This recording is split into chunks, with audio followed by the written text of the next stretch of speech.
This episode of Around the Layout is brought to you by our friends at Home Shops and MacRail Products. Be sure to visit them at the Railroad Hobby Show, January 27th and 28th in West Springfield, Massachusetts. Head to the Young Building and check out the latest offerings of limited edition freelance model railroad cars from Home Shops and browse distinctive details that enhance your modeling from MacRail. For more on MacRail and Home Shops, head to their websites, macrailproducts.com and homeshops.net.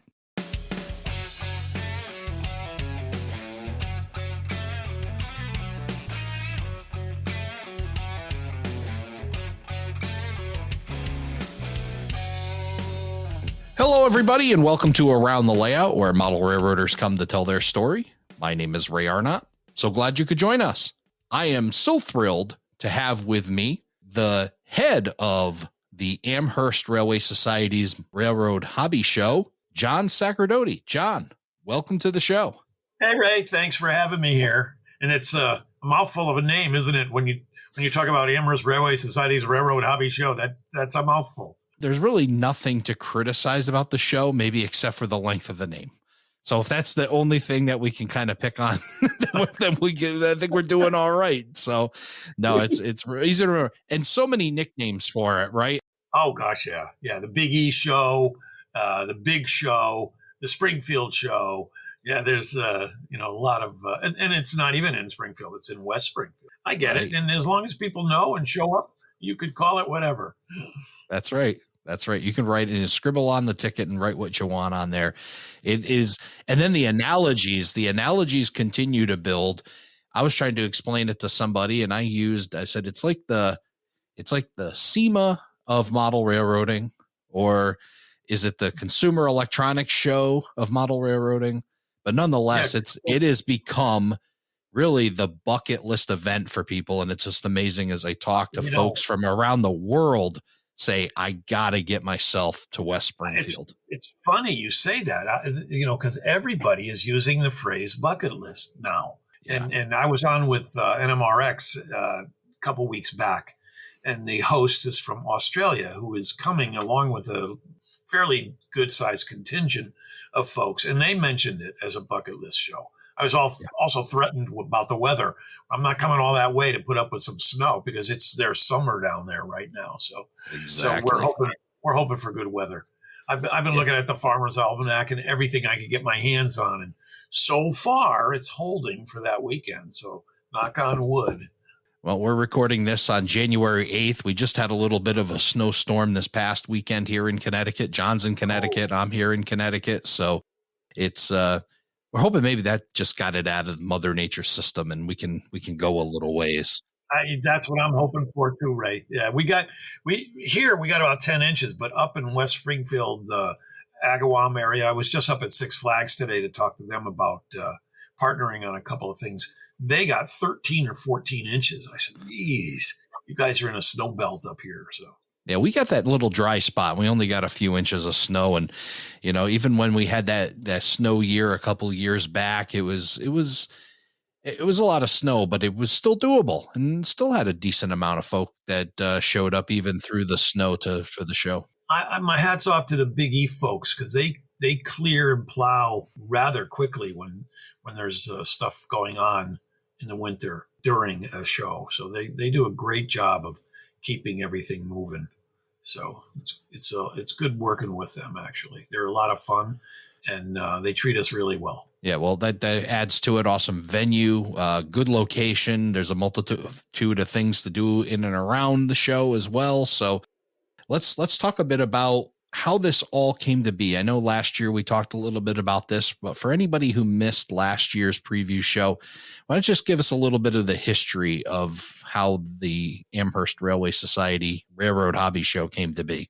Yeah, it's actually a real funny story. And I have these, being an ex-teacher from many, many years ago, I have this picture in my head, and I've told this story a few times, but this started back in, believe it or not, the late 50s, early 60s.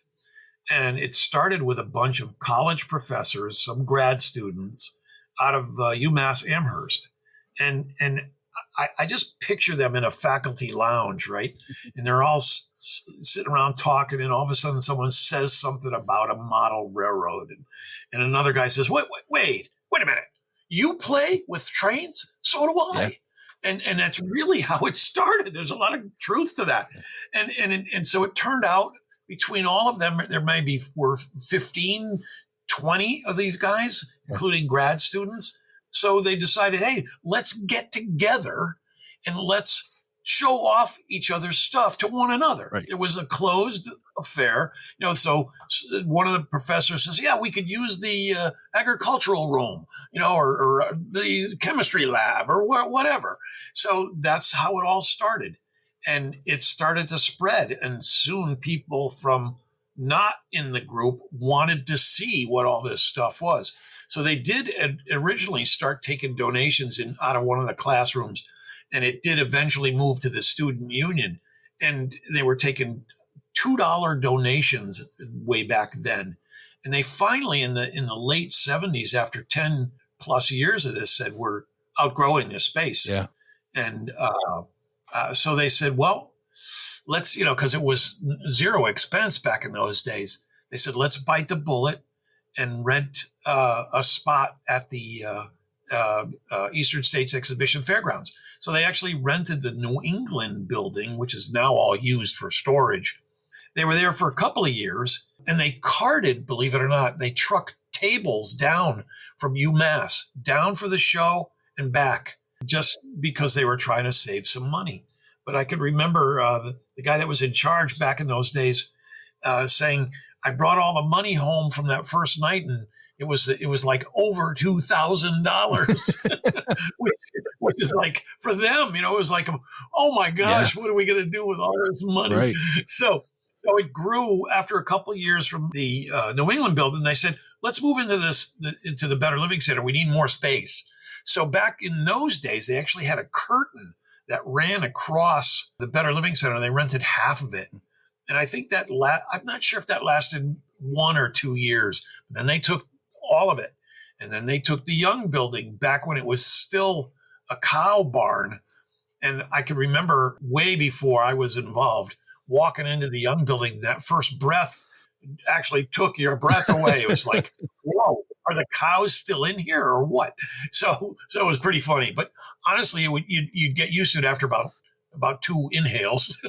But then they took the Stroh building, and then that's when I came along, and we were maxed. And when I came along, now we're talking 21 years ago. This is my 22nd show. Wow. And I said, guys, there were so many people on the wait list. It was insane. I mean, it was over 5 years for a wait list. Some of them, I was looking at the dates, it were 7 years they've been waiting. Wow. And I said, let's take that other building. It's 155,000 square feet, all of the Mallory. And the board was a little, I want to go for it, but I said, all right, let's take the front of Mallory first. That was about 20,000 square feet. I'm not sure what the front of it is. And that was such a big success. Then we took half of the back, and now we're up to all of it. And that took from about 2005, 2006. I was show director for a couple of years when we started going to the fourth building, which is really broken into 2 halves. It's like Mallory North and the Mallory Complex is how they name it at the fairgrounds. But we have all of it, and there's no weatherized buildings left. So we have all of it. And if you add up the square footage on all of those buildings that we have, counting the Stroh building, which they've just renamed the A Barn, but I refuse to change it from the Stroh building. That's what everybody that comes to the show knows it as the Stroh building. So I told them, we just had our meeting with the Big E last Friday. I said, I'm not changing the name. Everybody knows it at that. Yeah. And they said, yeah, that's fine. So it's silly. But so it's now over 350,000 square feet. If you do the math, it's about 9 acres, I guess. Wow. And what's so amazing this year is I have 371 exhibitors. Last year I had just over 400. But this year, every single table is taken. Not a single table is open. Wow. Not one. Wow. So it's like, what is going on? And obviously, the people that attend wanted more space. Yeah. Good example, Walthers. They had a 5-table end cap. two and then one across and then two back to make it upside down U. Well, they decided, this is now considered one of the biggest shows on the planet. And they decided to take a 20 by 30 foot island. So they really increased in size. So, and that's just one example. There's so many other people that want more space. And what's hysterical about this is, picture a group of 5 exhibitors. They each have 3 tables, let's say. So you're talking a 15 table block, a rectangle, however that works out. Right. And 3 of them say, John, I need more space, but I don't want to move. You go, and you tell them something's got to budge. And they said, well, move the other guy. And the other guy is saying, move the other guy. Right. And one guy actually said, that's why you're the show director. You have to decide. I said, yeah. And so I do try to make it fair. I said, try to, I'll tell someone, try to move. If you don't like it, I'll move you back, and we'll try to fit it all. I've said this story a million times too. Remember when we were kids, there were that little square and you slid the numbers around, and there was enough for 16 numbers, but it was 1 through 15. So you had one empty space. You had to slide them around so that it was 1, 2, 3, 4, 5, 6, 7, 8, 9, 10, 11, 12. Like that's what it's like. Try to fit all these tables in the same spot. But for some reason, I like doing that puzzle. Yeah, it's become quite a hobby for you. Yeah. So on a very large scale. Yeah. So I really try to accommodate every single request if I can. Yeah. I obviously can't do it all the time, but I'll really try my best. And we have a great piece of software that says tables are assigned, but I have an open item. And I'll look at that and say, it could be anything from check to see if they paid to he's still looking for an extra table. Well, this year I stopped looking because there just aren't any. Yeah. But we have guys that still want more space, and this year it's just not going to happen. So it's interesting. We have approximately 50, and that's crazy, 50 new, and some give or take 1 or 2 new exhibitors this year. Wow. And a lot of new hobby stores. And the wait list now is on average about 2+ years, but it's not a matter of waiting. It's not time sensitive to me. It's what's innovative. And when someone says, hey, I've got this new color 3D printer, it prints things in color. I can scan you in about 30 seconds and print it in 5 minutes, and you could have it the next day in case we're swamped. And if we're not swamped, you could have it in 30 minutes. So while you wait, scanning miniaturized, 3D images of you in color. Yeah. I said, what? Yeah. So they've, picture, I've not seen the printer, but it's an HP printer, Hewlett Packard printer, evidently very expensive. And it's either got a bunch, if you know how 3D printers work, it's either got a bunch of the plastic wire that melts, or it's got a bunch of tubs that'll spray that stuff. I'm not sure. I can't wait to see it, but he's coming to the show. So it's exciting. So a little bit of competition with the other folks that are printing 3D, but I find that healthy in this show, and sure. And it'll be interesting to see. But we've got some regulars. All the big manufacturers are back: Athearn, Atlas, North Coast, Bachman. All of the big kids are back. Yeah. And if I skipped anybody, I apologize. But those are just the ones that are at the top of my head. And we've got travel agencies that specialize in train rides. No kidding. So they'll be there. And we've got the Railroad Inn will be there. So it'll be really interesting. And we got so many local guys like Amados and so many others. I see these guys almost like once a year. So this is a pretty fun time of the year for me. One of the new folks, though, is the American Association of Private Railroad Car Owners. Oh, cool. So I'm talking to this guy, John, and he goes, John, I'd like to, because the Amtrak is now allowing us to get pulled around the country again. And he said, I'd love to have a table. Well, that was back when I had like 2 tables left. And I said, boy, you're lucky, but you're going to be in one particular spot. And he goes, I just want to be there. And so he's talking to me. He says, yeah, I own car number New York Central car number 3. It's a heavyweight car. And I said, John, I rode in that car with you when we went from Penn Station in New York up to, he didn't realize we're both making the connection at the same time. It was hysterical. He goes, oh my God, that was you. And I said, yeah, that's something that never slips your mind, does it, John? No. But I'll tell you, this car was incredible, totally restored, 10 berths, a full kitchen, dining room. A lot of the presidents used this car to travel around the country when they were running for office. Wow. And a lot of the president's pictures are on the wall. Yeah, it was impressive. I imagine. And so it'll be there. And so many others. So I look forward to seeing him again, actually, and giving him more tease about the fact that, yeah, he just didn't make the connection from me being the show director to be on his car, which was pretty funny. But I've got a lot of brass dealers going to be there. And of course, the 187th group is going to be there with some crazy, really nice modeling.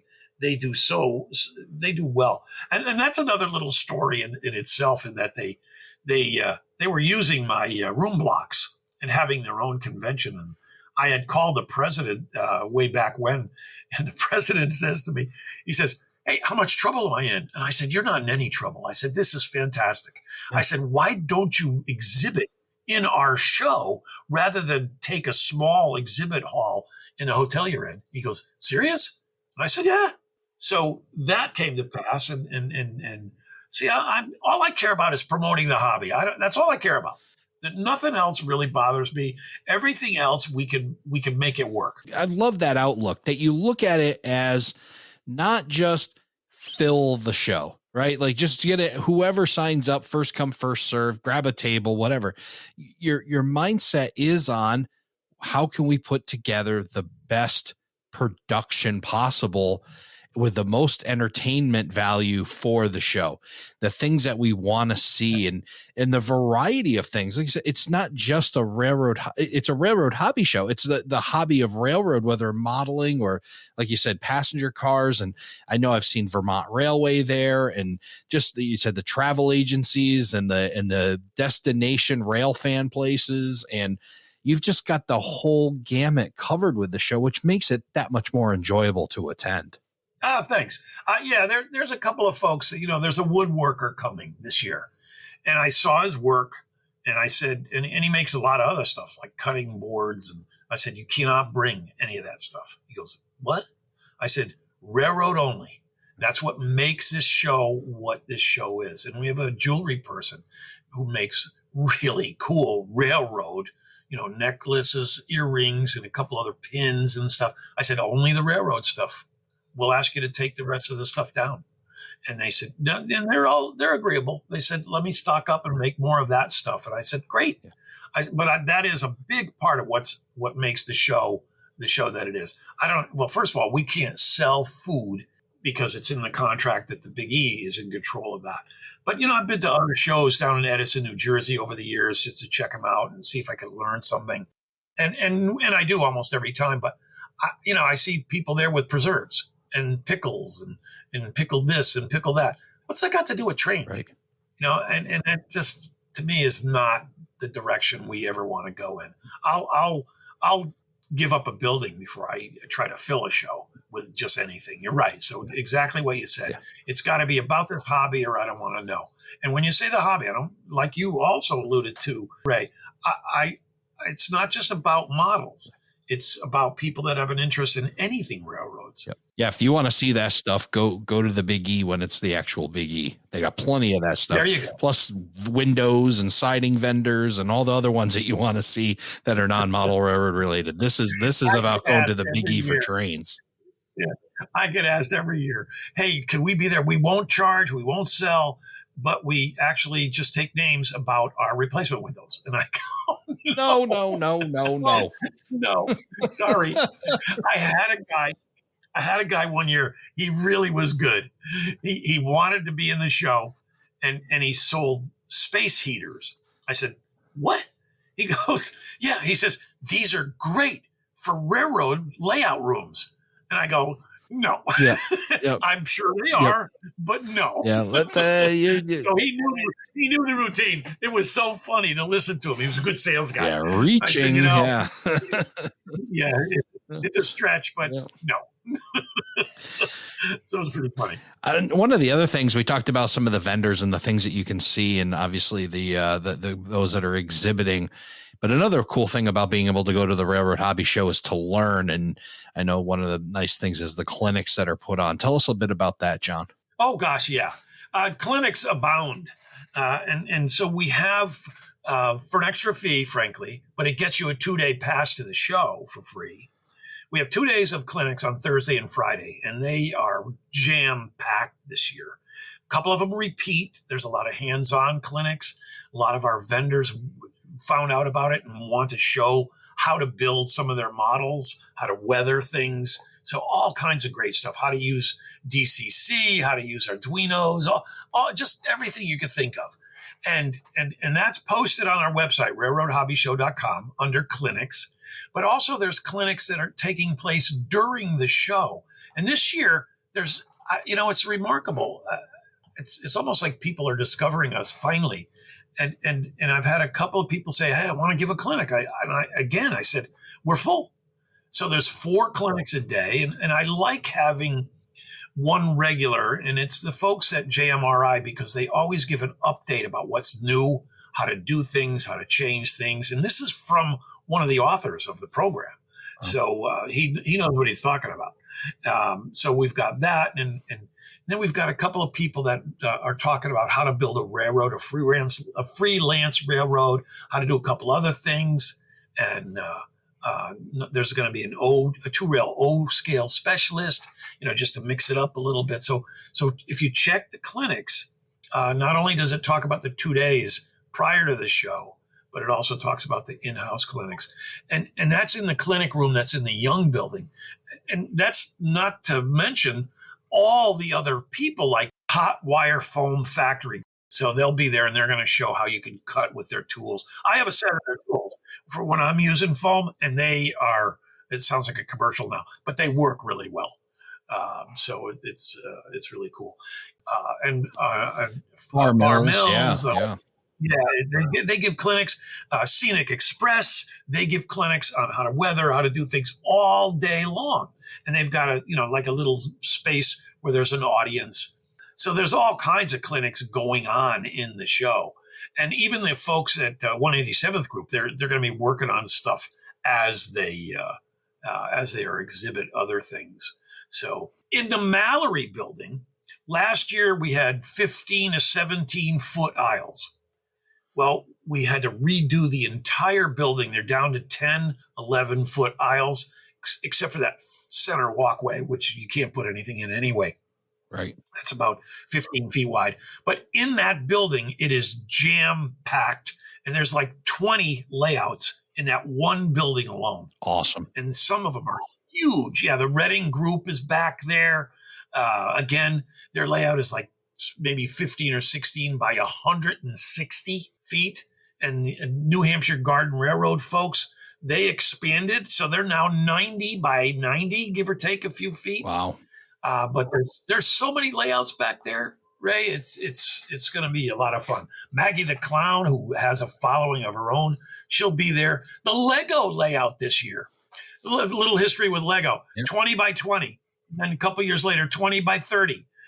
And then last year, 20 by 60. He calls, he goes, John, how's 20 by 80 sound? And I said, I could do it, because we still had room in the. So can you imagine a 20 by 80 Lego layout? I can't wait to see it, because it's astounding to watch that stuff. Big Lego statues of the Empire State Building and the Statue of Liberty and all kinds of crazy things. And the kids love it. So it's back there in that area where kids can play, watch Maggie the Clown, go see the Lego layout, get some refreshments, all kinds of stuff. So lots of good things going on this year. Yeah. One thing you hit on there, obviously the family atmosphere of the show, where it's definitely bring the kids with, Maggie the Clown, and then all the layouts to see. I mean, you can just spend hours alone going through just the layouts that are there.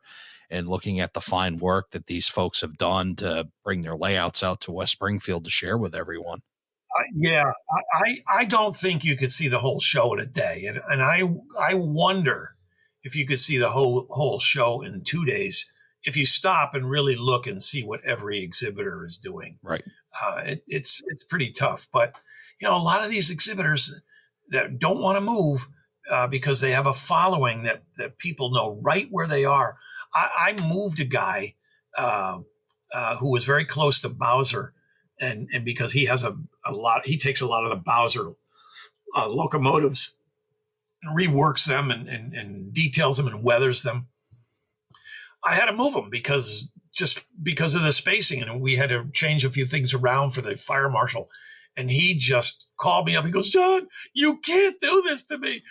It was pretty funny, but when I saw what he was doing, I said, yeah, let me rearrange. And we were able to get him right back next to Bowser and where he should be, because he does such really good. He showed me one of his example locomotives, and I said, "Oh man, why'd you show me that?" Yeah, because it's right up my alley, Boston and Maine, and oh boy, and RS3, and oh my God, it was just beautiful. And he redid them, and in terms of numbers and paint and weather, and they just look beautiful. And they're Bowser locomotives, which are really nice. Oh yeah, for sure. Cool.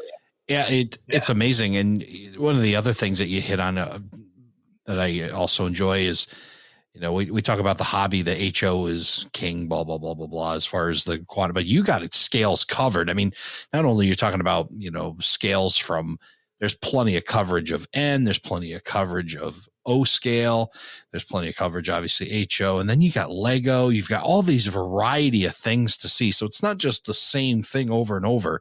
You're seeing a diversity of different items being displayed. Yeah, and we can't leave out the S scale, the Bristol S gaugers. Oh, yeah. They have a beautiful S gauge layout, and there's a whole corner of the young building where it's a lot of S scale going on, and so that's cool. And then there's even a couple guys there that do Z scale too. Oh, okay, cool. And we just got a Z scale layout as a donation. It runs 3. It's on if we're an HO layout, it would be like 10 by 20, but it's on a table. It's about it's less than 3 feet. So there's 30 inches by 7 feet, and it's just beautiful. And he's halfway through the scenery. So we're going to finish the scenery, and we're going to put it on display in our club, in our headquarters, as we want to have on the upstairs, on the outskirts of where everybody sits for meetings. We want to have a sample of all the scales, which our large HO scale layout will be in the basement. So I'd love to see maybe a Lionel 3 rail and a Z scale and an N scale and an S scale upstairs, and smaller layouts in our monster layout outdoors G scale. Right. We have an acre of property back there, so we're building a kick butt garden that just happens to have trains running through it. And we just started that project towards the end of the summer. But so we want to have something for everybody to see what this hobby is all about on the model railroading side. And we're doing a lot to get out into the community as well with our kids on track. We did a thing at Union Station in Springfield during the summer, and we did it again. Only it was 9 times more fun because it was the Saturday before Halloween. We had 240 kids and their parents in costumes ride the train on CT Rail. God bless those guys. They are so good. The CT Rail down to Hartford, where they had trick-or-treat stations set up while the other northbound train came 10 minutes later. So they just had just enough time to go around, get some candy, hop on the train, and head back again. And what a riot that was. And so we're trying to do more and more with CT Rail because we're really helping to boost their ridership. And they deserve it because their trains are clean. They're new. They're very accommodating. For the train show, they usually run in 3-car sets. They're actually putting 4-car sets on for the entire weekend. Wow. Because so many people ride the train up to Union Station, Springfield. And we have those sponsored shuttles from some of our major manufacturers that run all day long from Union Station, stop at a couple hotels on the way as they cross the Memorial Avenue Bridge, and then take you right to the train show, all for free. Now the CT rail, obviously you have to pay, but our shuttles are free, and they run half hour before, half hour after the show hours. So and they're hauling people all day long. We have 2 shuttles, we stagger them, so you don't wait any longer than about 15 or so minutes. So it's pretty cool. It's a pretty neat concept to take a train to a train show, and that's something that you can do with the Railroad Hobby Show. And you mentioned the headquarters for the Amherst Railway Society. That's out in Palmer, which brings up another point for me is not only can you come to the show, but if you're into rail fanning, you're also in a really good spot if you travel, because there's a lot of nice spots to rail fan out in this area as well. Yeah. There's the Trainmasters Inn is there, which is a little overnight thing, train related. Of course, the Steaming Tender's there, where a lot of guys will go every year. There's a lot of traditions that happen because of the show. So a lot of guys will go, and there's a whole group of guys that rent that dining car every year and have dinner there.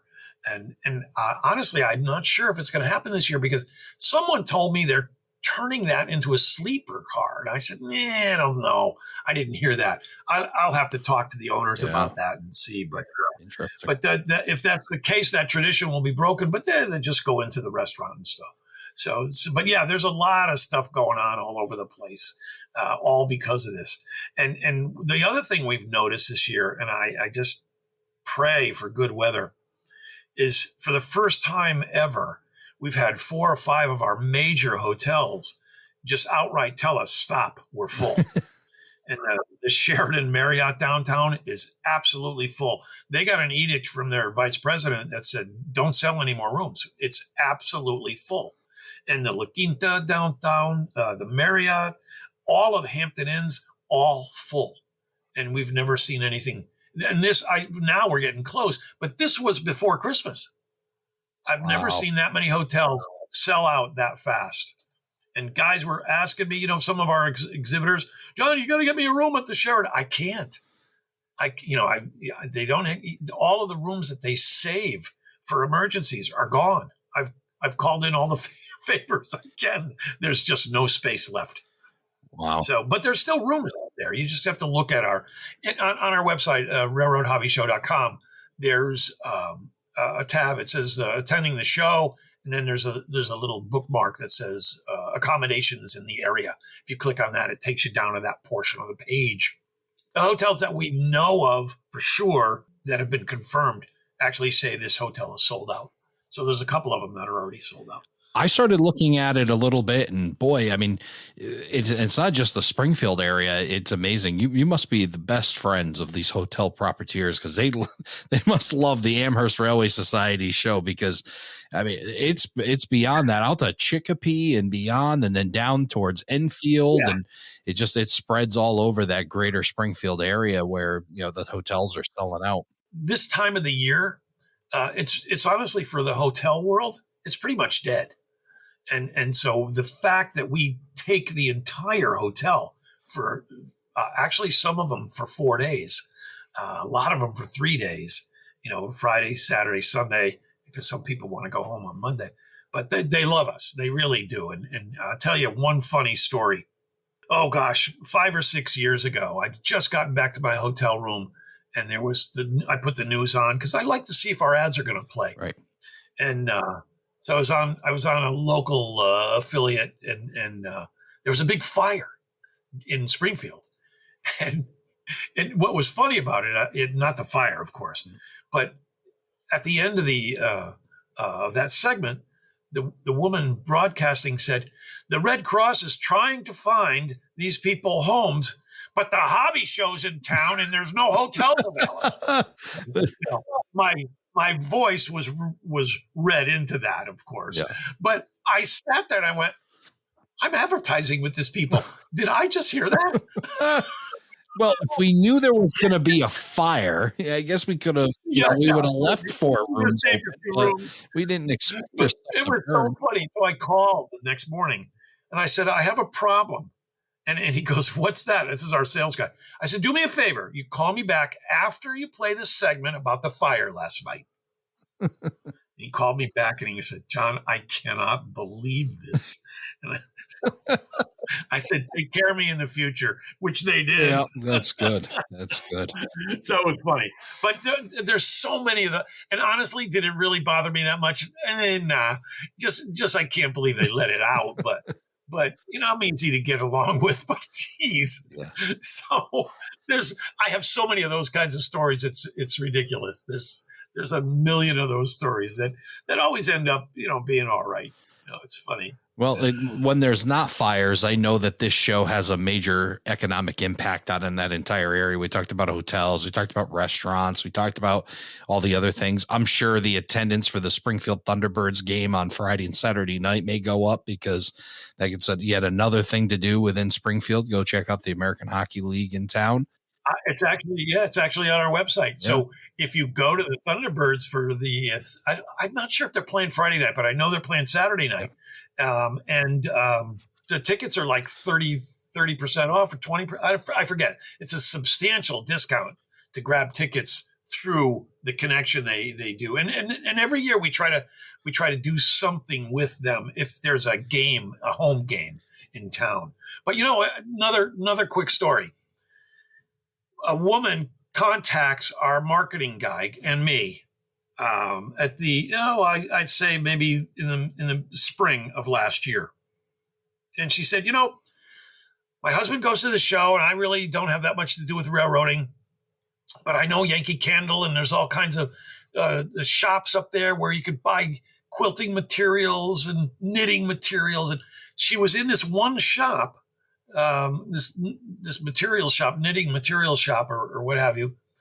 And she got to talk with the other people, and 6 of the other people in the store were wives of husbands that are at the train show. Amazing.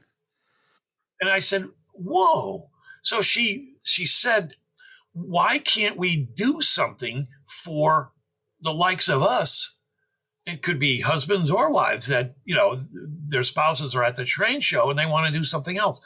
So this year we have a what's called a shop hop. And there's 4 or 5 different companies that are offering a little bit of a discount. We're going to announce that soon. And you travel around and let them know you're from the hobby show, and bingo. We're doing stuff like that. So it'll be interesting. Amazing. So we love getting involved as much as we can with the surrounding community. It makes a lot of sense. Yeah. So for the surrounding community, for everybody else, there's an economic drive, but also it's an economic drive for the hobby, because I know your show is a place where people go to buy. Tell us a little bit about what you've discovered about the Railroad Hobby Show and the money that's moved.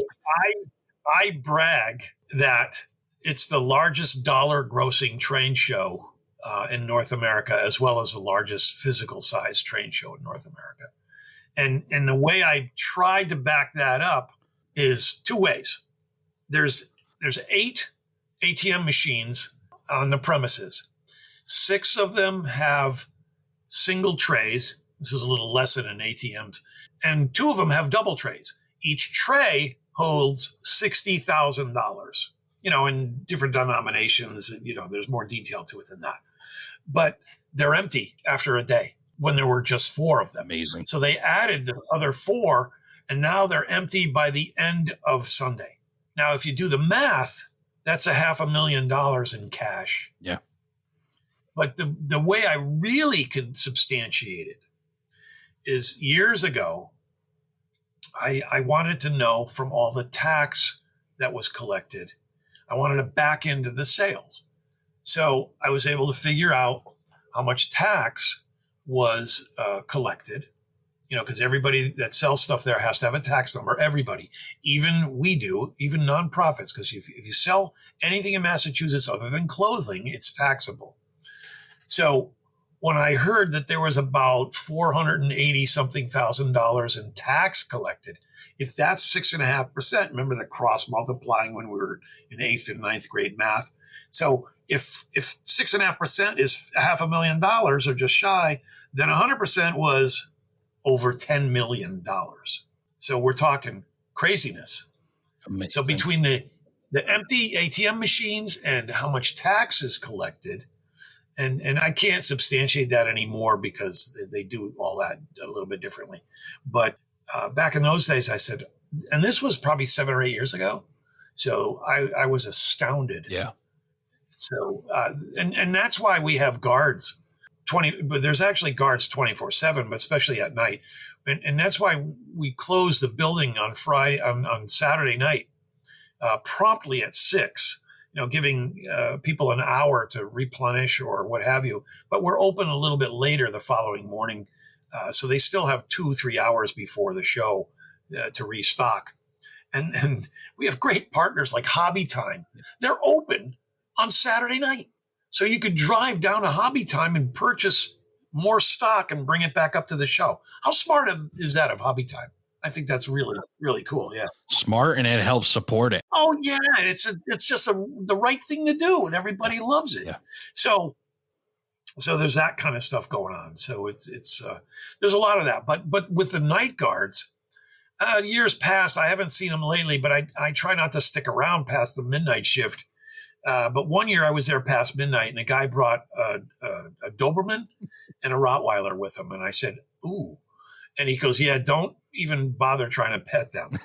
And they were very well trained. And I said, I'm leaving. Yeah. So every once in a while, a third shifter will have dogs.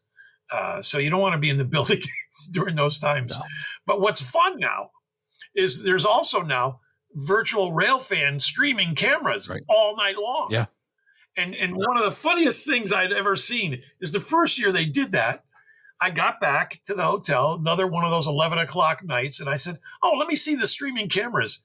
And so if you go to YouTube, and then, you go to their channels, you can watch. It's 11 o'clock at night. It was 11:35. And there's nobody in the building except the guard. And he's walking around. And I look down, there's 109 people watching. And I'm going, really? What is going on here? That's when you have rabid fans of the Railroad Hobby Show. When 109 people are willing to sit on YouTube and watch the guard walk around. Yeah. And what was funny is they were actually commenting back and forth. I'll bet the guard, when he gets to the end of that aisle, is going to make a right turn. It was cracking me up. I said, I got to turn this off. So next year, I heard Virtual Railfan is going to work with DraftKings, where they're actually going to place bets on which way the guard goes, and maybe there'll be some money made. If that were only true. But they will be there. There'll be 3 streaming live cameras the entire time. Just not one in the Stroh building, but in the big buildings, they'll be there. That's awesome. And it's just hysterical, some of the things that we were able to pull off. So it'll be a lot of fun. Well, the show seems to just continue to evolve, and these new ideas that you come up with, and the new vendors. And you mentioned the idea of the shop hop idea, and I'll be looking forward to hearing more information about what you got up to do with that. But it just year after year, consistently the show to go to, and boy, I'm looking forward to it. And Around the Layout podcast, we'll be at the show. We'll be in the Young Building, 89D. And we're looking forward to giving away a bunch of stuff, including a brand new Scale Trains Rivet Counter ES44AC in the Norfolk Southern Conrail Heritage colors. So I think that'll be pretty good for New England, don't you think, John? A little bit of big blue. Oh gosh, yeah. I will say this before we went on. I got a close up of it. It is gorgeous, and I think it's really a cool idea to have that as a giveaway. So it'll be fun. And you are in such a great spot this year. You must know someone. Yeah, but you're in a very high traffic area, and it's going to be a great spot for you. It's going to be a lot of fun. We're near some really great folks as well. Well known to us, Home Shops and Chris Palmieri and Mac Rail and Greg McComas. And then our friends over at White River Production will be right next door to that. And then we'll be making a whole bunch of new friends there as well. Again, come by the booth. And if you're subscribed to the podcast, all you got to do is show us on your phone that you're subscribed. We'll give you an entry. You can win that. And then, of course, our Wear a Shirt Win Stuff contest. If you're wearing an Around the Layout shirt, we're going to give you an entry to win some other stuff that's to be announced. But definitely get your Around the Layout podcast shirt on and stop by the booth, fill out the entry form, and we'll get you winning some stuff. So, John, it has been a blast. And again, it's just so hard. And folks that haven't been to Amherst, and there's so many that want to get out here, and hopefully they find the time to make the trip out to New England to come see this show. It really is. It is the Super Bowl of model railroading. There's another analogy that's been thrown around. So it is really the show to see, and you have really helped make that the destination model railroad show that it is. And I want to thank you for taking time out of your busy schedule, coming to us from the mega desk, where you've got yourself absolutely surrounded on all sides by things Railroad Hobby Show. But it's your busy time of year, but I appreciate you taking the time to come tell us about the show. Oh, Ray, my pleasure. It's always good to talk with you, and I'm sure it will continue. So thanks right back. Thank you for joining us for this episode of Around the Layout. Learn more about today's show on our Facebook page, facebook.com/Around the Layout. Show your support by becoming an operating crew member at patreon.com/Around the Layout podcast.